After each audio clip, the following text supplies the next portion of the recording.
በማንኛውም አይነት መሬት ላይ ለመንቀሳቀስ የሚችሉና በአምራቾች ዘንድ በማንኛውም ሁኔታ መኪና ውስጥ ያሉትን ሰዎች ለመጠበቅ የተሰሩ መኪኖች አሉ። በዛሬው ቪዲዮ ከነሱ ውስጥ 10 አስገራሚ መሳሪያ የማይበሳቸው በጣም ምቹ አስተማማኝ የቅንጦት ኤስዩቪ መኪኖችን እንመለከታለን። ተከታተሉ። ከዛ በፊት ለዚህ ቻናል አዲስ የሆናችሁና ስለ መኪና ለማወቅ ሰብስክራይብ ያድርጉ። ምንም የመኪና ቪዲዮ እንዳያመልጣችሁ ደግሞ የደውል ምልክቱን ተጫኑ። 10ኛ ሬዝቫኒ ታንክ ኤክስ አዲሱ የኩባንያው ሞዴል ሲሆን በዓለም ላይ በጣም ኃይለኛ ኤስዩቪ መኪና ነው። በዩናይትድ ስቴትስ ውስጥ የተመረተው ይህ መኪና ኩባንያው ሬዝቫኒ ሞተርስ የሚባል አሜሪካ ውስጥ የሚገኝ የመኪና አምራች ነው። በአዲሱ ጂፕ ራንግለር ጄኤል ምርት ላይ ነው የተመሰረተው።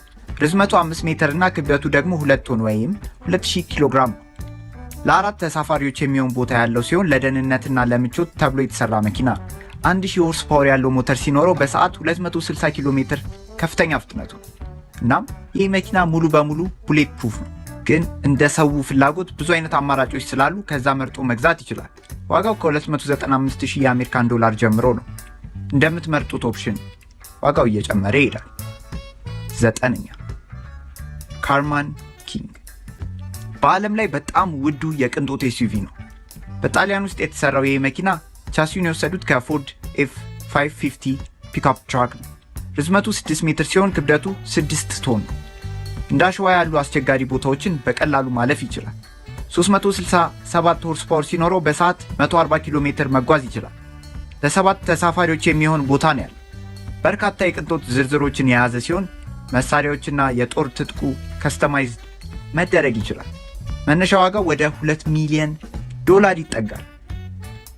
8ኛ BMW X5 ፕሮቴክሽን BMW የጀርመን የመኪና አምራች ካምፓኒ ሲሆን የቅንጦት መኪኖችን በማምረት ይታወቃል።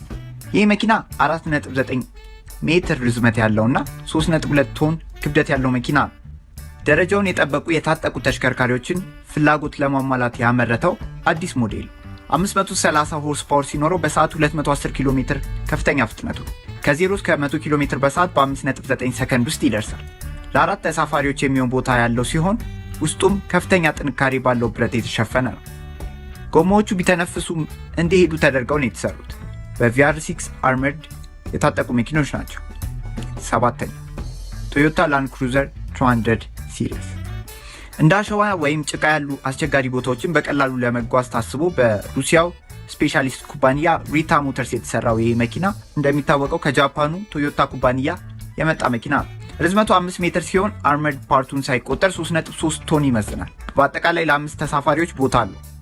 230 ሆርስ ፓወር ያለው ሞተር ሲኖረው በሰዓት ከ200 ኪሎ ሜትር በላይ መጓዝ ይችላል። የኢንተርኮም ሲስተም እና የተጠናከረ ጎማዎች የተገጠመለት ሲሆን የBR6 አርመርድ ያለው መኪና ነው። 6ኛ ቤንትሊ ቤንታይጋ በዓለም ላይ ካሉ ፈጣን ኤስዩቪዎች መካከል አንዱ ሲሆን በዩናይትድ ኪንግደም የተመረተው ይህ መኪና ከፍተኛ ልዩነት ለመስጠት ታስቦ በካናዳ ውስጥ በልዩ ባለሙያ ኢንካስ አርመርድ ሺልድድ እንዲሆን ተደርጓል። ርዝመቱ 5.1 ሜትር ሲሆን አርመርድ ፓርቱን ሳይጨምር 2.5 ቶን ይመዝናል። 600 ሆርስ ፓወር ያለው ሲሆን በሰዓት 300 ኪሎ ሜትር ከፍተኛ ፍጥነቱ ነው። ከ0 እስከ 100 ኪሎ ሜትር በሰዓት ለመድረስ 4 ሰከንድ ብቻ ነው የሚፈጅበት። ይህ ተሽከርካሪ በከፍተኛ የቅንጦት ደረጃ ላይ የሚገኝና BR6 አርመርድ ትጥቅ ያለው መኪና ነው። 5ኛ ሌክሰስ LX 57 ሌክሰስ ከሚያመርታቸው ትልቁ ኤስዩቪ መኪኖች አንዱ ሲሆን በጃፓን መመረት የጀመረው ከ1995 ጀምሮ ነው። ይህ ሞዴል በልዩ ባለሙያ ኩባንያ ሪታ ሞተርስ የተሰራ ሲሆን ርዝመቱ 5 ሜትር እና ክብደቱም 2.6 ቶን ነው አርመርድ ፓርቱን ሳይጨምር። 360 ሆርስ ፓወር ሲኖረው በሰዓት 220 ኪሎ ሜትር ከፍተኛ ፍጥነቱ። ከ0 እስከ 100 ኪሎ ሜትር በ7.3 ሰከንድ ውስጥ ይደርሳል። እናም በአጠቃላይ ለ7 ሰዎች መቀመጫ አለው።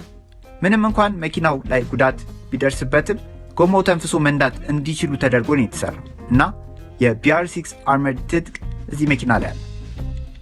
4ኛ ሊንከን ናቪጌተር ኤል በዩናይትድ ስቴትስ ውስጥ የተመረተ ከፍተኛ አቅም ያለው ተሽከርካሪ ሲሆን ሰፋ ያለ የውስጥ ቦታና በቅንጦት ዝርዝርም ተለይቶ ይታወቃል። በልዩ ባለሙያ ኩባንያ ኢንካስ አርመርድ የተሰራ ሲሆን 5.6 ሜትር ርዝመትና 2.6 ቶን ይመዝናል።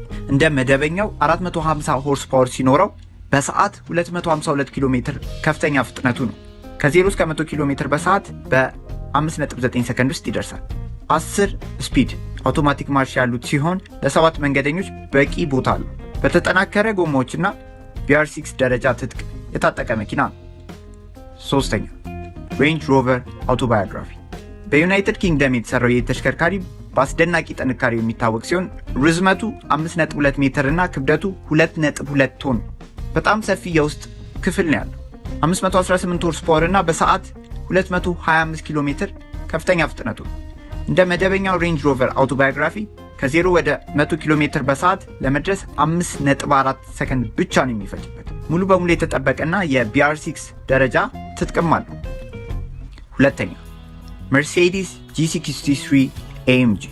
መርሴዲስ G-ክላስ ከመርሴዲስ በጣም ተወዳጅ ሞዴሎች አንዱ። በ1979 በጀርመን መመረት የጀመረው ይህ መኪና አርመርድ መኪኖችን በመስራት በሚታወቀው ሪታ ሞተርስ ነው የተሰራው። 4.8 ሜትር ርዝመትና ክብደቱም 2.5 ቶን ነው አርመርድ ፓርቱ ሳይጨምር።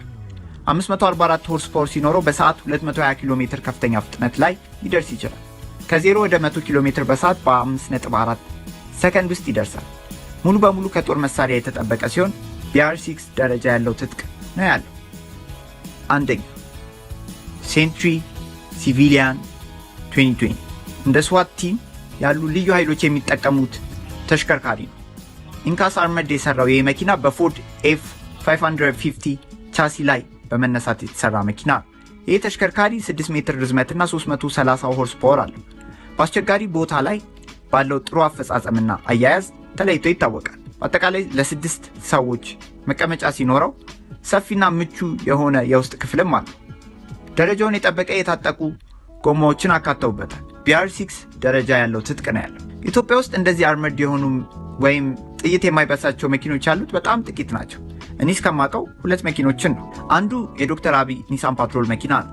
እሱ ላይ የሰራሁት ቪዲዮ ስላለ በቀኝ በኩል አይ የምትለዋን ነክታችሁ ታገኛላችሁ። ሁለተኛው መኪና ደግሞ ካዲላክ ኤስካሌድ ሲሆን ሎንግ ዊል ቤዝ ሲኖረው ሙሉ በሙሉ አርመርድ ነው። አርመርድ የተደረገውም በኢንካስ አርመርድ ካምፓኒ። እሱ ላይም የሰራሁት ቪዲዮ ስላለ በቀኝ በኩል አይ የምትለዋን ነክታችሁ ታገኛላችሁ። በአጠቃላይ ይህንን ይመስላል። ማንኛውም ሀሳብ አስተያየትና ጥያቄ ካላችሁ ኮሜንት ላይ አስቀምጡልን። በተቻለ መጠን የሁላችሁንም ለመመለስ እንሞክራለን። ስለምትደግፉን በጣም እናመሰግናለን። ለዚህ ቻናል አዲስ የሆናችሁ ሰብስክራይብ አድርጉ። አዳዲስ ቪዲዮዎች እንዳያመልጣችሁ ደግሞ የደወል ምልክቱን ተጫኑ። ቪዲዮውን ከወደዳችሁት ላይክ ማድረግ እንዳትረሱ። በቀጣይ በአዲስ ቪዲዮ እስከምንገናኝ በዚሁ እሰናበታችኋለሁ። መልካም ጊዜ።